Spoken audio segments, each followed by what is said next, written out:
Hi everyone, welcome back to Jungle Citizens, and today we are going to show you our big move. So this is exactly the craziest time where we have a couple of days to be pulling out all of our plants, gathering together all of our stuff, getting together our dogs, and then moving the whole lot. So we have to say at this point that the plants that we're moving are only our ornamental plants. So most of the work that we do is forest restoration and rewilding work. This involves us planting only native. So this is a property that is 150 hectares in total. And of that area, only 8 hectares was being used as an agricultural plantation, which obviously involves non-native species, and where we've planted in some of these amazing ornamentals. All of the native plant species, all of the forest restoration work, everything that we planted from that restoration perspective, we have left there, because the whole point is to give back to the forest. It is coming. Go on. Go on.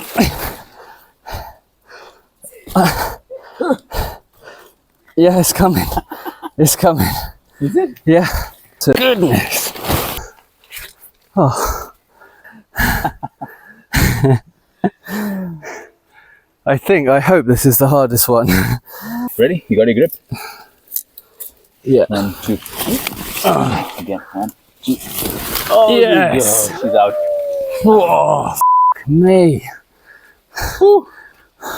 Monstera Adansonii, many of you guys maybe know this as a Swiss cheese plant. You find them very commonly in nurseries when they're very small, if you're in the US, in box stores, or in nurseries in Europe or in Asia. When they're very small, the leaves look very different, but as they size up, they end up looking like this. So we're now going to try and take a top cut of this before we take the rest of it down. I might need my coita actually. Oh no, we can just about get in there. That is mad how thick that is. It's always so sad to do. Yeah. Where's that root going? There we go. That's the first one. Ta-da! Monstera Adansonii. As satisfying as that is, it's pretty sad. Satisfying and sad at the same time, yeah. So you've got a little leaf coming there. We'll have to get this guy out. If you just come in quickly and see this. That is a Bombay bush frog. That is Rauchestris bombayensis. So it's a species that is endemic to this area of the Western Ghats. Beautiful little, like a small tree frog. This entire genus actually, if I'm not wrong, is endemic to this ecoregion. So of course all of these guys, we check our plants, especially all of these ones that have these leaf sheaths, to be sure that there are no unwilling passengers. There you go. All right, next. This one's going to be a lot harder. So this is one of the very first plants that we bought here. We actually bought it as a mature top cut. So it's been here for about 2.5 years. It's always a heartbreak to take them out, but we will give it a new lease of life elsewhere. Now you can see there's 2 types of roots on Monsteras. One type are the anchor roots, and one type are these. So these are the roots that the Monstera sends to the ground. So once it starts going up, it wants to get better nutrient, so it sends these guys all the way down to the ground, and then it's able to maximize its nutrient uptake where it needs it, which is in the leaves, of course. So all of these guys we need to kind of very carefully take off. And luckily Monsteras are pretty hardy beasts. So these guys will do just fine. Ouch, ouch, ouch. There's some bitey ants somewhere. Okay, let's see how... These are all out now. Okay, that's off. That's off. And that's off. There we go. Ta-da! I've got to get it out first. Doesn't matter where you guys are standing. Damn, look at that. Monstera Adansonii. So that's just the top cut, imagine. And have a go at This one for the book. Look at this. Just some of the roots.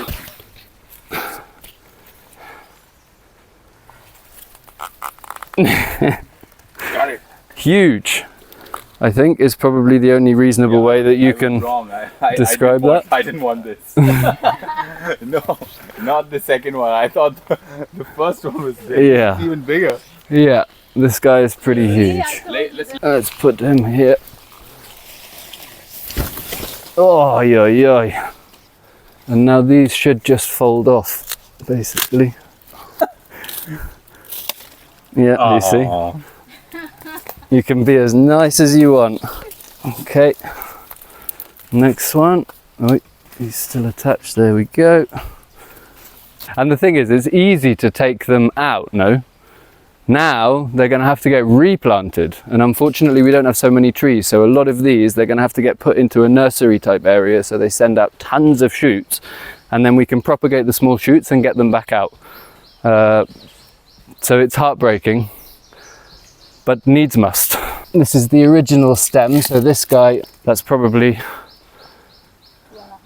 And this is at least 3 years of Adansonii. How many times? It's only moved once from Cancon to here. Right. So this is now its second move, but this lower bit is easily, let's see, it's got to be 4 years old, this bottom section. The plant itself is maybe 8 years old.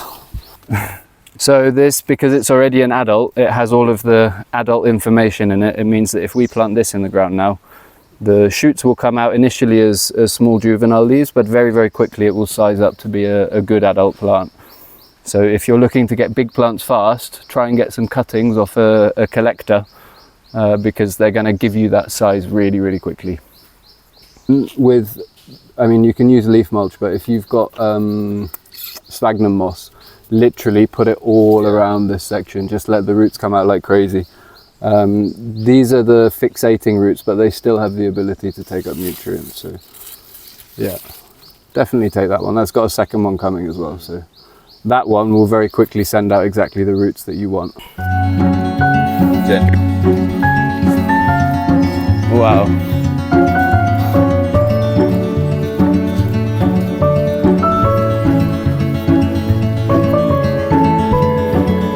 Yeah, it's a bit mad, no?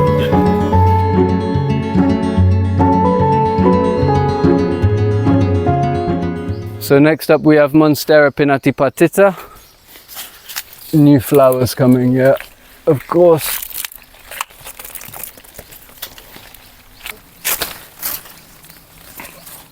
There we go. So this is Monstera pinnatipartita. You can just see a new flower is coming there. So actually the best thing to do for transport, as sad as it is cut it off, because it takes a lot of energy for the plant to make flowers or inflorescences. Even this one, I know it's old, but we'll take that off as well. So considering it's moving, the best thing for this plant is to put all of its energy into sending out new leaves and getting happy in its new place, and flowering is really a distraction and a waste of energy for it. So we'll take the decision on behalf of the plant, because the plant, well, the plant could do it, but it would do it over a longer period of time. So there you go. That is a three-headed Monstera pinnatipartita. Quite a monster. And again, you can see, look, these two types of roots. So you have one root, these are the anchor roots. They're the ones that really hold the plant onto the tree. And then you've got another root. This is the inverse snorkel almost, I suppose. This goes down to the ground, looks for nutrients in the soil. Okay, so that's the head cut. So this is the juvenile leaf of the same plant, actually. So if you look here, completely different. It doesn't have any of those typical Monstera like holes or fenestrations. There's the top of it. So it grows like this until it reaches a point of maturity, which generally comes when it starts receiving more light. And at that point, the leaves start to fenestrate like this. So by the time you reach a monster, that was a mashup of monster and mature. A mature Monstera, then you'll get these fenestrations. So now we can put them side by side. These two are the same plant.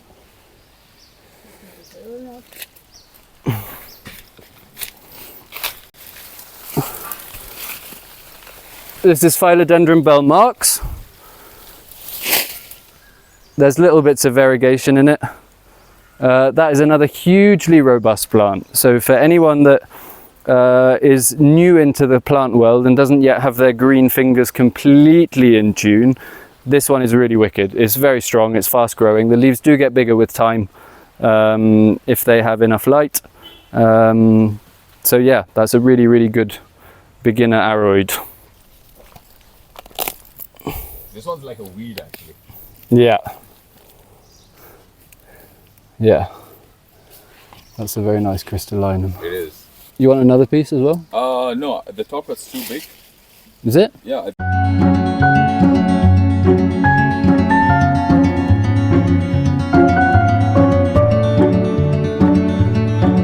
And then this one, you mean?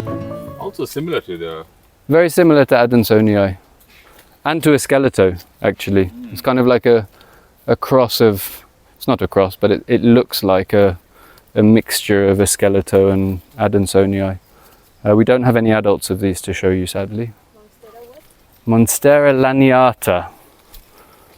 Take that, and you see there's a new one of the main roots coming out. So again, with that, what I would say is probably plant it into the ground here, thick, chunky, medium, so that's going down. If you have a pole or a tree to put that up, and then just pack that with moss for the first couple of, or at least behind, pack it with moss.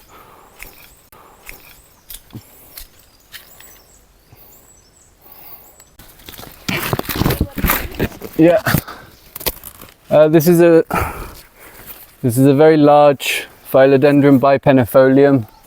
It's also one we planted very early on.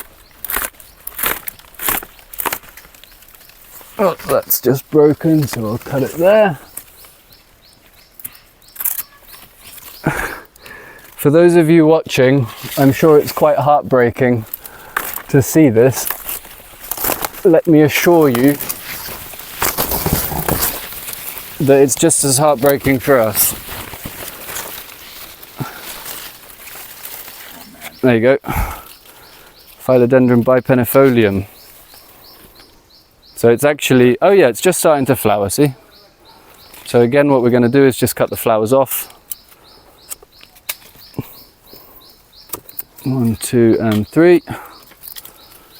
But yeah, that's a very lovely, very thick top cut of Philodendron bipennifolium. So again, top tip, if you're looking to make an impact in the garden quickly, see if you know any people that are plant friends and buy or barter or do whatever you need to do to try and get some of them, because that's how you're going to make an impact really fast, because you immediately get these massive leaves. Actually, you probably can't even see it so well. Let's come over here. There you can see. Lovely plant, very common. It's another one of those plants that you'll find in most nurseries or box stores or anywhere that sells plants wherever in the world you live. But it's a really nice plant. Underrated. It is pretty underrated. Underrated is what I would say to that.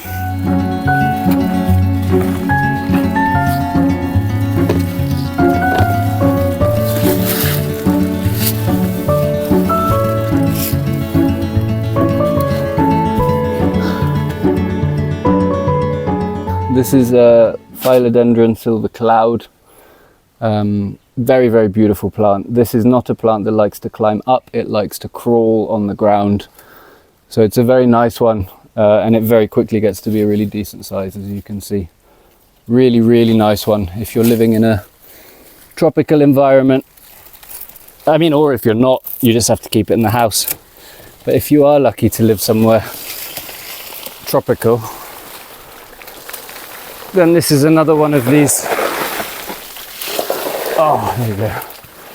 Very impactful, very hardy, and very beautiful plants that will very quickly make any one of your kind of hidden corners a bit of a showcase instead of just a wasted space. If you grab that, I'm going to pull out some more.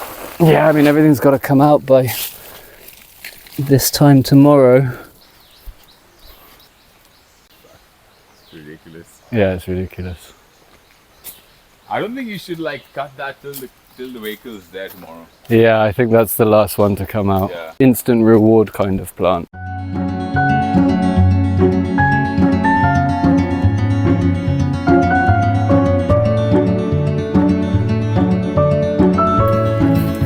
What Alex said, make sure you have the right friends Yeah, to give you a good top cut. yeah, exactly. Take it.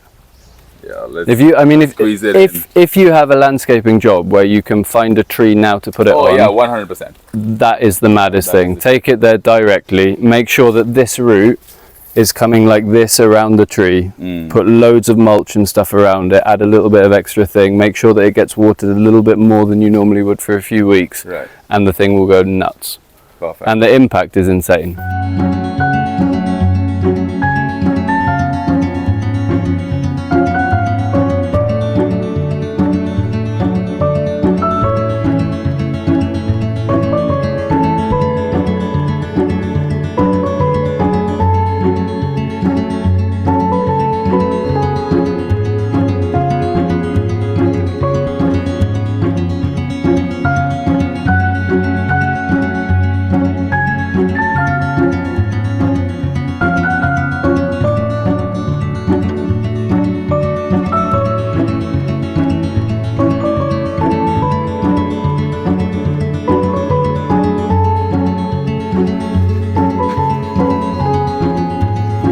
Watching back through this footage, doing the editing, is really difficult for us actually. We're kind of reliving the trauma in the process. So it's been a real emotional challenge. We were not expecting to leave that property. We were given very little warning to leave, and all of our project plans, all of our future was mapped out in that place. So it's been a real heartbreak watching through it again. It's been really difficult watching us ripping down these plants. We ended up needing 4 proper big trucks. We needed a couple of D-Maxes, so pickup trucks. A whole bunch of small cars completely filled to the brim with plants and stuff. So it was really an incredible challenge. And obviously it was hugely heartbreaking as well. I want to give a big shout out at this point to all of our friends that have helped us in the move, and not least our staff that were working there with us in Kodal, Ganesh, and all of the team from Odisha. They've been really amazing, they always have been. And then to John for giving us the space that we're staying at temporarily, to people like Bianca, Karthik, and to Ben, of course, who's given us his car for the last few months, to Clinton, who you can see in the beginning of the video, pulling out all of those massive plants, and to Christina's friend Sylvia, Amanda, Adia also. There's so many. We couldn't have done it without you, and we're really thankful for all of that help and support.